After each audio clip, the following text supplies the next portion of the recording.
بسم اللہ الرحمن الرحیم۔ السلام علیکم ورحمۃ اللہ وبرکاتہ۔ دجال کے بارے میں حضور صلی اللہ علیہ وسلم کا درد بھرا بیان، دجال کے فتنے اور قیامت کی نشانیاں۔ صحیح مسلم میں ہے کہ ایک دن صبح کو حضرت صلی اللہ علیہ وسلم نے دجال کا ذکر کیا اور اس طرح اسے بلند و پست کیا کہ ہم سمجھے کہیں مدینہ کے نخلستان میں موجود نہ ہو۔ پھر جب ہم آپ صلی اللہ علیہ وسلم کی طرف آئے تو ہمارے چہروں سے آپ صلی اللہ علیہ وسلم نے جان لیا اور دریافت فرمایا، کیا بات ہے؟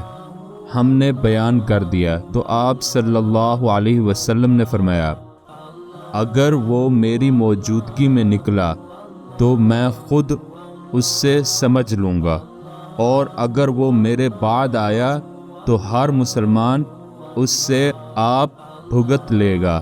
میں اپنا خلیفہ ہر مسلمان پر خدا کو بناتا ہوں۔ وہ جوان ہوگا، آنکھ اس کی ابھری ہوئی ہوگی۔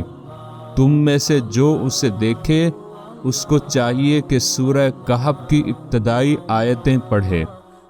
وہ شام و عراق کے درمیانی گوشہ سے نکلے گا اور دائیں بائیں گشت کرے گا۔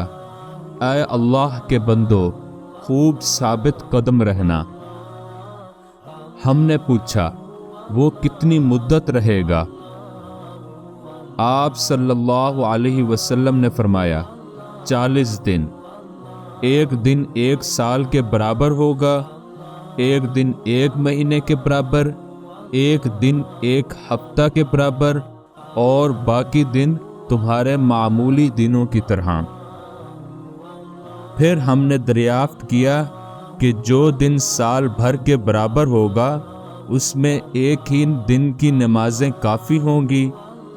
آپ صلی اللہ علیہ وسلم نے فرمایا، نہیں، بلکہ اندازہ کر لو۔ ہم نے پوچھا، یا رسول اللہ، اس کی رفتار کی سرعت کیسی ہوگی؟ آپ صلی اللہ علیہ وسلم نے فرمایا، ایسی جیسے بادل ہواؤں سے بھاگتے ہیں۔ ایک قوم کو اپنی طرف بلائے گا، وہ مان لیں گے تو آسمان سے ان پر بارش ہوگی، زمین سے کھیتی اور پھل اگیں گے، ان کے جانور تر و تازہ اور زیادہ دودھ دینے والے ہو جائیں گے۔ ایک قوم کے پاس جائے گا جو اسے جھٹلائے گی اور اس کا انکار کر دے گی، یہ وہاں سے واپس ہوگا تو اس قوم کے ہاتھ میں کچھ نہ رہے گا۔ وہ بنجر زمین پر کھڑا ہو کر حکم دے گا کہ اے زمین کے خزانوں، نکل آؤ، تو وہ سب نکل آئیں گے اور شہد کی مکھیوں کی طرح اس کے پیچھے پیچھے پھریں گے۔ وہ ایک نوجوان کو بلائے گا، اسے قتل کرے گا اور اس کے ٹھیک 2 ٹکڑے کر کے اتنی دور ڈال دے گا کہ ایک تیر کی رفتار ہو۔ پھر اسے آواز دے گا تو وہ زندہ ہو کر ہنستا ہوا اس کے پاس آ جائے گا۔ اب اللہ تعالی مسیح بن مریم علیہ السلام کو بھیجے گا۔ وہ دمشق کے سفید مشرقی مینارے کے پاس 2 چادریں اوڑھے باندھے 2 فرشتوں کے پروں پر بازو رکھے ہوئے اتریں گے۔ جب سر جھکائیں گے تو قطرے ٹپکیں گے، اور جب اٹھائیں گے تو مثل موتیوں کے وہ قطرے لڑکیں گے۔ جس کافر تک ان کا سانس پہنچ جائے گا وہ مر جائے گا، اور آپ علیہ السلام کا سانس وہاں تک پہنچے گا جہاں تک نگاہ پہنچے۔ آپ علیہ السلام دجال کا پیچھا کریں گے اور باب لد کے پاس اسے پا کر قتل کر دیں گے۔ پھر ان لوگوں کے پاس آئیں گے جنہیں خدا تعالی نے اس فتنے سے بچایا ہوا ہوگا، ان کے چہروں پر ہاتھ پھیریں گے اور ان کے جنتی درجوں کی انہیں خبر دیں گے۔ اب خدا کی طرف سے حضرت عیسیٰ علیہ السلام کے پاس وحی آئے گی کہ میں اپنے بندوں کو بھیجتا ہوں جن کا مقابلہ کوئی نہیں کر سکتا، تم میرے ان خاص بندوں کو طور کی طرف لے جاؤ۔ پھر یاجوج و ماجوج نکلیں گے اور وہ ہر طرف سے کودتے پھاندتے آ جائیں گے۔ بحیرہ تبریہ پر ان کا پہلا گروہ آئے گا اور اس کا سارا پانی پی جائے گا۔ جب ان کے بعد دوسرا گروہ آئے گا تو وہ ایسا سوکھا پڑا ہوگا کہ وہ کہیں گے شاید یہاں کبھی پانی ہوگا۔ حضرت عیسیٰ علیہ السلام اور آپ کے ساتھی مومن وہاں کوہ طور پر اس قدر محصور رہیں گے کہ ایک بیل کا سر انہیں اس سے بھی اچھا لگے گا جیسے تمہیں آج 100 دینار محبوب ہیں۔ اب آپ علیہ السلام اور مومن اللہ سے دعائیں اور التجائیں کریں گے۔ اللہ تعالیٰ ان یاجوج و ماجوج پر گردن کی گلٹی کی بیماری بھیج دے گا، جس میں سارے کے سارے ایک ساتھ ایک دم میں فنا ہو جائیں گے۔ پھر حضرت عیسیٰ علیہ السلام اور آپ کے ساتھی زمین پر اتریں گے، مگر زمین پر بالشت بھر جگہ بھی ایسی نہ پائیں گے جو ان کی لاشوں اور بدبو سے خالی ہو۔ پھر آپ علیہ السلام اللہ تعالیٰ سے دعائیں اور التجائیں کریں گے تو اونٹوں کی گردنوں کے برابر ایک قسم کے پرندے اللہ تعالیٰ بھیجے گا جو ان کی لاشوں کو جہاں خدا چاہے ڈال آئیں گے۔ پھر بارش ہوگی جس سے تمام زمین دھل دھلا کر آئینہ کی طرح صاف ہو جائے گی۔ پھر زمین کو حکم ہوگا کہ اپنے خزانے نکال اور اپنی برکتیں لوٹا۔ اس دن ایک انار ایک جماعت کو کافی ہوگا اور وہ سب اس کے چھلکے تلے آرام حاصل کریں گے۔ ایک اونٹنی کا دودھ ایک پورے قبیلے سے نہیں پیا جائے گا۔ پھر پروردگار عالم ایک لطیف اور پاکیزہ ہوا چلائے گا جو تمام ایماندار مرد اور عورتوں کے بغل تلے سے نکل جائے گی، اور ساتھ ہی ان کی روح بھی پرواز کر جائے گی، اور بدترین لوگ باقی رہ جائیں گے جو آپس میں گدھوں کی طرح ڈھینگا مشتی میں مشغول ہو جائیں گے۔ ان پر قیامت قائم ہوگی۔ اسی طرح ابن ماجہ میں ہے کہ حضور صلی اللہ علیہ وسلم نے اپنے ایک خطبہ کا کم و بیش حصہ دجال کا واقعہ بیان کرنے اور اس سے ڈرانے میں ہی صرف کیا، جس میں یہ بھی فرمایا کہ دنیا کی ابتدا سے لے کر انتہا تک کوئی فتنہ اس سے بڑا نہیں۔ تمام انبیاء علیہم السلام اپنی اپنی امتوں کو اس سے آگاہ کرتے رہے ہیں۔ میں سب سے آخری نبی ہوں اور تم سب سے آخری امت ہو، وہ یقیناً تم ہی میں آئے گا۔ اگر میری موجودگی میں آ گیا تب تو میں اسی سے نپٹ لوں گا، اور اگر بعد میں آیا تو ہر شخص کو اپنا آپ اس سے بچانا پڑے گا۔ میں اللہ تعالیٰ کو ہر مسلمان کا خلیفہ بناتا ہوں۔ وہ شام و عراق کے درمیان نکلے گا، دائیں بائیں خوب گھومے گا۔ لوگو، اے اللہ تعالیٰ کے بندو، دیکھو دیکھو تم ثابت قدم رہنا۔ سنو، میں تمہیں اس کی ایسی صفت سناتا ہوں جو کسی نبی نے اپنی امت کو نہیں سنائی۔ وہ ابتداً دعویٰ کرے گا کہ میں نبی ہوں، بس تم یاد رکھنا کہ میرے بعد کوئی نبی نہیں۔ پھر وہ اس سے بھی بڑھ جائے گا اور کہے گا میں خدا ہوں، بس تم یاد رکھنا کہ خدا کو ان آنکھوں سے کوئی نہیں دیکھ سکتا، ہاں مرنے کے بعد دیدار باری تعالی ہو سکتا ہے۔ اور سنو، وہ کانا ہوگا اور تمہارا رب کانا نہیں۔ اس کی دونوں آنکھوں کے درمیان کافر لکھا ہوا ہوگا، جس سے پڑھا لکھا اور ان پڑھ غرض ہر ایماندار پڑھ لے گا۔ اس کے ساتھ آگ ہوگی اور باغ ہوگا، اس کی آگ دراصل جنت ہے اور اس کا باغ دراصل جہنم ہے۔ سنو، تم میں سے جسے وہ آگ میں ڈالے اور وہ اللہ تعالی سے فریاد رسی چاہے اور سورہ کہف کی ابتدائی آیات پڑھے، اس کی وہ آگ اس پر ٹھنڈی اور سلامتی بن جائے گی، جیسے کہ خلیل اللہ علیہ السلام پر نمرود کی آگ ہو گئی تھی۔ اس کا ایک فتنہ یہ بھی ہوگا کہ وہ ایک اعرابی سے کہے گا، اگر میں تیرے مرے ہوئے ماں باپ کو زندہ کر دوں پھر تو تو مجھے رب مان لے گا۔ وہ اقرار کرے گا۔ اتنے میں دو شیطان اس کی ماں اور باپ کی شکل میں ظاہر ہوں گا اور اسے کہیں گے، بیٹے یہی تیرا رب ہے، تو اسے مان لے۔ اس کا ایک فتنہ یہ بھی ہوگا کہ وہ ایک شخص پر مسلط کر دیا جائے گا،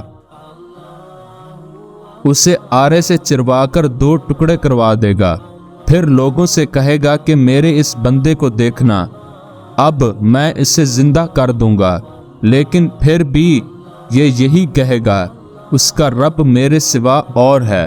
چنانچہ یہ اسے اٹھائے بٹھائے گا اور یہ خبیث اس سے پوچھے گا کہ تیرا رب کون ہے؟ وہ جواب دے گا، میرا رب اللہ تعالی ہے اور تو خدا کا دشمن دجال ہے۔ خدا کی قسم، اب تو مجھے پہلے سے بھی بہت زیادہ یقین ہو گیا۔ دوسری سند سے مروی ہے کہ حضور صلی اللہ علیہ وسلم نے فرمایا، یہ مؤمن میری تمام امت سے زیادہ بلند درجے کا امتی ہوگا۔ حضرت ابو سعید خدری رضی اللہ تعالی عنہ فرماتے ہیں، اس حدیث کو سن کر ہمارا خیال تھا کہ یہ شخص حضرت عمر بن خطاب رضی اللہ عنہ ہی ہوں گے۔ آپ رضی اللہ کی شہادت تک ہمارا یہی خیال رہا۔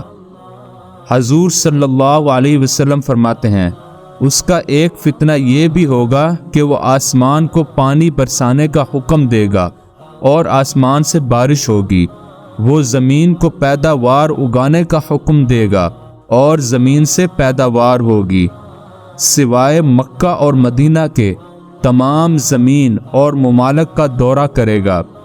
جب مدینے کا رخ کرے گا تو یہاں ہر راہ پر فرشتوں کو کھلی تلواریں لیے ہوئے پائے گا، تو سنجا کی انتہائی حد پر ضریب احمر کے پاس ٹھہر جائے گا۔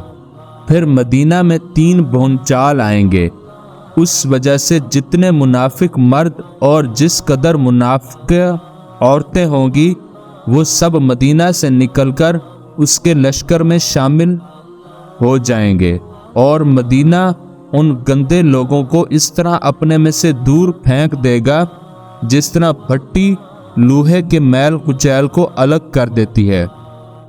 اس دن کا نام یوم الخلاص ہوگا۔ حضرت ام شریک رضی اللہ عنہا نے حضور صلی اللہ علیہ وسلم سے دریافت کیا کہ یا رسول اللہ، اس دن عرب کہاں ہوں گے؟ آپ صلی اللہ علیہ وسلم نے فرمایا، اولاً تو ہوں گے ہی بہت کم، اور اکثریت ان کی بیت المقدس میں ہوگی۔ ان کا امام ایک صالح شخص ہوگا جو آگے بڑھ کر صبح کی نماز پڑھا رہا ہوگا جب حضرت عیسیٰ ابن مریم علیہ السلام نازل ہوں گے۔ یہ امام پچھلے پیروں پیچھے ہٹے گا تاکہ آپ علیہ السلام آگے بڑھ کر امامت کرائیں، لیکن آپ علیہ السلام اسے اس کی کمر پر ہاتھ رکھ کر فرمائیں گے کہ آگے بڑھو اور نماز پڑھاؤ، اقامت تمہارے لیے کہی گئی ہے۔ پس ان کا امام ہی نماز پڑھائے گا۔ نماز سے فارغ ہو کر آپ علیہ السلام فرمائیں گے، دروازہ کھول دو، پس کھول دیا جائے گا۔ ادھر دجال 70,000 یہودیوں کا لشکر لیے ہوئے موجود ہوگا، جن کے سر پر تاج اور جن کی تلواروں پر سونا ہوگا۔ دجال آپ علیہ السلام کو دیکھ کر اس طرح گھلنے لگے گا جس طرح نمک پانی میں گھلتا ہے، اور ایک دم پیٹ پھیر کر بھاگنا شروع کر دے گا۔ لیکن آپ علیہ السلام فرمائیں گے خدا نے مقرر کر دیا ہے کہ تو میرے ہاتھ سے ایک ضرب کھائے گا، تو اسے ٹال نہیں سکتا۔ چنانچہ آپ علیہ السلام اسے باب لط کے پاس پکڑ لیں گے اور وہیں اسے قتل کر دیں گے۔ اب یہودی بدحواسی سے منتشر ہو کر بھاگیں گے، لیکن انہیں کہیں سر چھپانے کو جگہ نہ ملے گی۔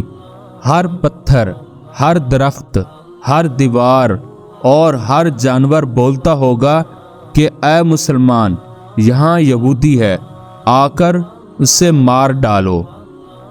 ہاں، ببول کا درخت یہودیوں کا درخت ہے، یہ نہیں بولے گا۔ حضور صلی اللہ علیہ وسلم فرماتے ہیں، پھر عیسیٰ ابن مریم علیہ السلام میری امت میں حاکم ہوں گے، عادل ہوں گے، امام ہوں گے، با انصاف ہوں گے، صلیب کو توڑیں گے، خنزیر کو قتل کریں گے، جزیے کو ہٹا دیں گے، حسد اور بغض بالکل جاتا رہے گا، ہر زہریلے جانور کا زہر ہٹا دیا جائے گا، حتیٰ کہ بچے اپنی انگلی سانپ کے منہ میں ڈالیں گے لیکن وہ انہیں کوئی ضرر نہ پہنچائے گا، شیروں سے لڑکے کھیلیں گے مگر نقصان کچھ نہ ہوگا، بھیڑیے بکریوں کے ریوڑ میں اس طرح پھریں گے جیسے رکھوالا کتا ہو، تمام زمین اسلام اور اصلاح سے اس طرح بھر جائے گی جیسے کوئی برتن پانی سے لبالب بھرا ہوا ہو، سب کا کلمہ ایک ہو جائے گا، اللہ کے سوا کسی کی عبادت نہ ہوگی، لڑائی اور جنگ بالکل موقوف ہو جائے گی، زمین مثل سفید چاندی کے منور ہو جائے گی، ایک جماعت کو ایک انگور کا خوشہ پیٹ بھرنے کے لیے کافی ہوگا، ایک انار اتنا بڑا ہوگا کہ ایک جماعت کھائے اور سیر ہو جائے، بیل اتنی قیمت پر ملے گا اور گھوڑا چند درہموں پر ملے گا۔ لوگوں نے پوچھا، اس کی قیمت گر جانے کی کیا وجہ ہوگی؟ فرمایا، اس لیے کہ لڑائیوں میں اس کی سواری بالکل نہ کی جائے گی۔ دریافت کیا گیا کہ بیل کی قیمت بڑھ جانے کی کیا وجہ ہے؟ فرمایا، اس لیے کہ تمام زمین میں کھیتیاں ہونی شروع ہو جائیں گی۔ دجال کے ظہور سے 3 سال بیشتر سخت قحط سالی ہوگی۔ پہلے سال بارش کا تیسرا حصہ بحکم خدا روک لیا جائے گا اور زمین کی پیداوار کا بھی تیسرا حصہ کم ہو جائے گا۔ پھر دوسرے سال خدا آسمان کو حکم دے گا کہ بارش کی 2/3 روک لے، اور یہی حکم زمین کو ہوگا کہ اپنی پیداوار 2/3 کم کر دے۔ تیسرے سال آسمان سے بارش کا ایک قطرہ نہ برسے گا، نہ زمین سے کوئی چیز اگے گی۔ تمام جانور اس قحط سے ہلاک ہو جائیں گے مگر جسے خدا چاہے۔ آپ صلی اللہ علیہ وسلم سے پوچھا گیا کہ پھر اس وقت لوگ زندہ کیسے رہ جائیں گے؟ آپ صلی اللہ علیہ وسلم نے فرمایا، ان کی غذا کے قائم مقام اس وقت ان کا لا الہ الا اللہ کہنا اور اللہ اکبر کہنا اور سبحان اللہ کہنا اور الحمدللہ کہنا ہوگا۔ امام ابن ماجہ رحمۃ اللہ تعالی فرماتے ہیں، میرے استاد نے اپنے استاد سے سنا، وہ فرماتے تھے، یہ حدیث اس قابل ہے کہ بچوں کے استاد اسے بچوں کو بھی سکھا دیں اور حتیٰ کہ لکھوائیں تاکہ انہیں بھی یاد رہے۔ اللہ پاک ہم سب کی دجال کے فتنہ سے حفاظت فرمائے اور اسلام پر ثابت قدمی نصیب فرمائے، آمین۔ دوستو، اگر آپ کو ہماری ویڈیوز پسند آ رہی ہیں تو لائک کر دیجئے، اپنے دوستوں اور عزیزوں کو شیئر کیجئے اور چینل کو ضرور سبسکرائب کریں۔ اللہ نے چاہا تو یہ ویڈیوز کسی نہ کسی کے لیے ہدایت اور کامیابی کا ذریعہ بنیں گی انشاءاللہ۔